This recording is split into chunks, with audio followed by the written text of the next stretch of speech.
ஹாய்ங்க. இப்போ புறால பார்த்தீங்கன்னா, மேல், ஃபீமேல் கண்டுபிடிக்கிறத பத்தி நெறைய பேர் கேட்டிருக்கீங்க. ஸோ, இந்த மேல் புறாவ எப்படி கண்டுபிடிக்கிறது அப்படின்னு பார்த்தீங்கன்னா, இது என்கிட்ட ஒரு ஹோமர் மேல் தான். இது சிக்கர். ஸோ, ஃபர்ஸ்ட்டு வந்துட்டு ஹெட்டோட அமைப்ப பார்க்கணும். ஸோ, இந்த ஹெட்ட பார்த்தீங்கன்னா தெரியும். பெருசா தெரியுதா?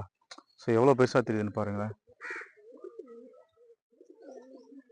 ஸோ, உங்களுக்கு பார்த்தா தெரியுது. ரொம்பவே பெருசா இருக்கும். ஃபீமேலுக்கு வந்துட்டு இதோட கொஞ்சம் சின்னதா இருக்கும்.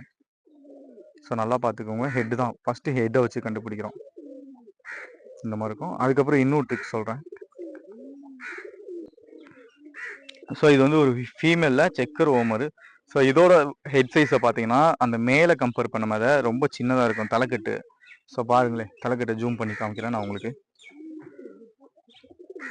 தெரியுதுங்களா தலைக்கட்டு? ரொம்ப சின்னதாக இருக்குது.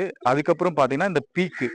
ஸோ மேலுக்கு வந்து ப்ராடாக கட்டையாக இருக்கும், ஃபீமேலுக்கு வந்து லென்த்தாக இருக்கும்.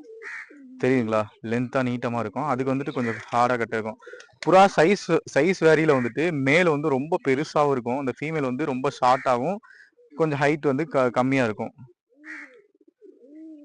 ஸோ இது ஃபீமேலு. உங்களுக்கு இன்னொன்று வீடியோ வந்துட்டு காமிக்கிறேன்.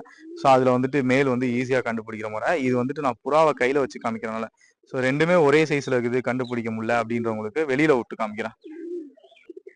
ஸோ அங்கே குமுறுது பார்த்தீங்களா வாழை இழுத்து? ஸோ அந்த மாதிரி குமுறுனாலும் ஒரு நல்ல மேல் தான். ஸோ இதை வந்துட்டு வெளியே விட்டு கண்டுபிடிக்கலாம்.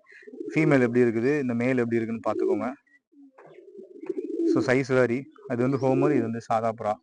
ஸோ அதனால நான் சொல்கிறேன், இந்த மாதிரி வாழை இழுத்து குமுறது வந்துட்டு மேல். இப்படி ஈஸியாக ஜட்ஜ் பண்ணலாம். புதுசாக வளர்க்குறவங்களுக்கு தான் சொல்கிறேன், ஏன்னா பழசாக வளர்க்குறவங்களுக்கு ஈஸியாக நிறைய பேர் தெரியும். ஏன்னா நிறைய பேர் கேட்டுட்டு இருக்கீங்க, புறா வளர்க்கல இன்ட்ரெஸ்ட்டில் இருக்கிறனால நான் சொல்கிறேன். ஃபீமேல் தான் இந்த மாதிரி மஸ்கில் பண்ணும், முட்டை வைக்க போதுன்னா. ஸோ அதேமாரி ஃபீமேல் சப்போஸ் கேஜுக்குள்ளே இருக்குன்னா இந்த மாதிரி பிஹேவ் பண்ணும். அதாவது இந்த மேல் மாதிரியே கேஜுக்குள்ளே ஃபீமேலும் பிஹேவ் பண்ணும். ஆனால் வெளியே வந்தால் தான் அது வால் இழுத்துடும். நீ பார்த்தா தெரியுதுங்களா, இங்கே ஒரு மேல் குமுறுது. ஸோ அங்கே ஃபீமேலும் அதேமாரி இழுத்துட்டு இருக்க பாருங்க, குமுறுது பார்த்தீங்களா? ஸோ அது முட்டை வைக்கிற டைமில் அந்த மாதிரி பண்ணும்.